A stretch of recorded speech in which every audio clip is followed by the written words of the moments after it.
So ito may tanggap tayo, no, Redmi Note 9. So ang issue daw nito ay ayaw mag-charge. So ayun, no, buhay naman siya nung binigay, di ba? So ang pinaka problema lang talaga dito is ayaw lang mag-charge, no. Ayun, try natin. So ayaw talaga, no response. So ngayon kailangan na natin kalasin ito. Syempre kalasin natin ito kasi pag hindi natin ito kinalas, hindi talaga natin ito magagawa. Mga ganitong unit, so hindi kaagad-agad na sisira yung charging port nito, no, kasi ito ay type C.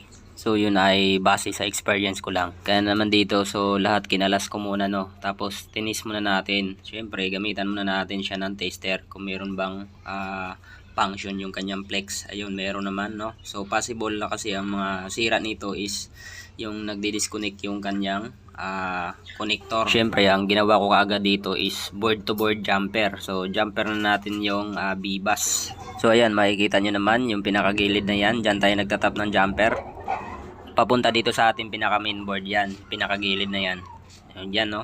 Diyan tayo nagja-jumper. So pag hindi natin na-confirm yung sira, so wag agad-agad tayo magpapalit ng charging port, no. So magsimula muna tayo sa basic troubleshooting.